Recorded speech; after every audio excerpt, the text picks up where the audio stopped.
said two types, but there is actually three types. So the first one is general, overseeing individuals and does not require constant supervision. Can anybody give me an example of what that might look like? A situation or scenario where general supervision will be sufficient or will be, taking place. Like lifeguard in general? Yeah. No, that's very much general, right? Especially in a big, pool area with like a lot of people, the supervision that person is doing, or even at the beach, right? The supervision that the lifeguard is doing is pretty much general, right? Because he's kind of looking at several people at the same time, just kind of going from here to there. Pretty much kind of what he or she is looking for is that nobody's kind of actually already drowned, that kind of idea, right? But they also usually look for, unsafe behavior, right? Like who's there, if you are kind of roughhousing or kind of being too reckless, they will tell you, hey, that's not allowed, that kind of idea. Then the specific is constant and continuous. What does that one look like? And do you have an example? Would that be a coach, or would the coach be general too? Well, there are some situations in which a coach is kind of actually doing constant, and sometimes it's doing general, right? Yeah. A referee? A referee is more like doing that close supervision, right? I think that the coach is a pretty good example for the third type of supervision, which is called transitional supervision. And transitional is like the name implies, is transitioning between general and specific. And I think that that's when the coach is more of a good example for that.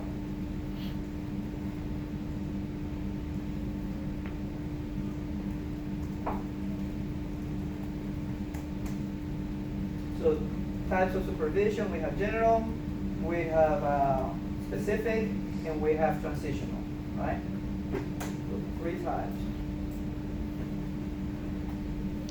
How do you describe transitional? Sorry. Transitioning between general and specific. So it's like when you kind of you go from looking at everybody, kind of casually just checking out everybody, to focusing on one area or one person or one specific situation, right? For whatever reason, it calls your attention that these people here are being a little bit too rowdy, that that they kind of need. You close your attention, right? So you kind of specifically focus on them, right? And you transition from that general state of supervision. Does that make sense? Quality and quantity of supervision. These are considerations that we as future sport managers should keep in mind. The first one is the notion of mismatching. Then we have supervisor participation as another consideration. Number of supervisors, and then the types of supervision. So the first consideration there is mismatching. What do you think that one means when it comes to supervision? What are we talking about when we talk about mismatching? And these are considerations that we have to try to make this supervision and supervising job a little bit easier and more manageable in that type of thing, right? Yes, David? And like in jujitsu, you have a 180-pound guy matched up with a 130-pound guy. That's it, right? It's that kind of mismatching in size of the participants as well as in their abilities to participate again, right? You don't want to put, especially if it is a contact sport like you're saying, wrestling or something, you don't want to put somebody who's really advanced, right, in wrestling with somebody who's just beginning today, right? And then go and fight or wrestle, whatever you want to call it, right? And same thing with the size. You don't want the big guy with the little person and whatnot, right? Like the photos are about to illustrate, right? It wouldn't be too fair. And again, that in itself makes that supervision, you really will have to be there specifically, that we have to have that specific supervision. You're kind of setting up yourself to having to do a lot of micro supervision, right? And you don't want that, right? If you mismatch, it's kind of on you that you're going to have to do a more close supervision, right? So smaller or less skilled participants versus large and more skilled participants is probably not a good thing, because unfair matchup can result in injury, right? We already kind of discussed that. So does that make sense? This matchup? Do you have any stories or comments about that?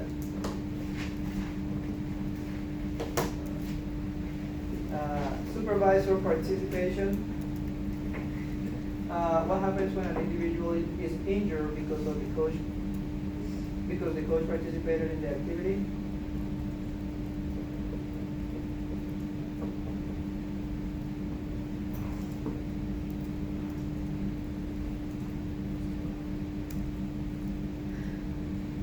He or she will be liable for negligence, right? Because the coach has a duty to instruct and to supervise, but he or she does not have a duty to actively participate in the activity. Does that make sense? So the coach has a duty to instruct and supervise, but not to participate in the activity. So if he or she participates and then one of the participants gets injured, he or she will be definitely liable for negligence. Right? The courts, the judge, anybody would say a reasonable person would have just kind of participated, knowing that he or she should have been supervising, making sure that everybody was safe. So most likely people are going to rule against that with court game. All right. The next one is the number of supervisors. There is no really set number required or ratio of supervisors to participants. But there are certain factors, right? Relative to a number of factors. So the age of the participants, usually like we already established, you want it to be more supervised, right? So you actually are going to make sure that the ratio is less participants per supervisor, right? Skill level of the participants is kind of similar to that. If you are, teaching, fencing, and it's like little kids and they're just beginning, you probably want, again, small number of kids per supervisor, right? You don't want to have like 10 to 1 or 12 to 1, right? Probably more like 3, 4 to 1 at the most, right? Location of the activity also important. Is it outdoors where there is more opportunity for the kids to spread out and for dangers to happen, so you need more supervision than if it is at an enclosed space like this, where you can actually have more peripheral view on everybody, right? You can keep an eye on everybody with less people supervising, right? What else do you think is important when it comes to supervising? Or when it comes to the number of supervisors? Age of the participants, skills of the participants, location of the activity. What else would you add to that?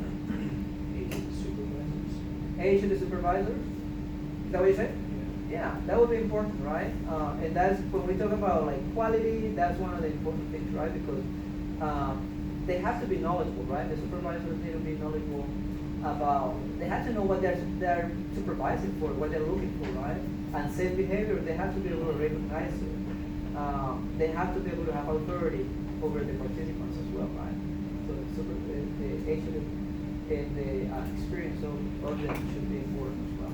Anything else that you can think of when it comes to number of supervisors? The risks involved. The rest involved in the activity, and so that would be like, again like Like drafting, you would Yeah. probably need more supervisors. Yeah. So the nature of the activity, pretty much, right? Yeah. Pretty good. All right.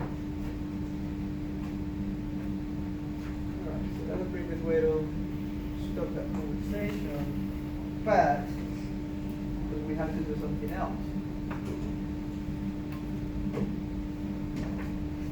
Question.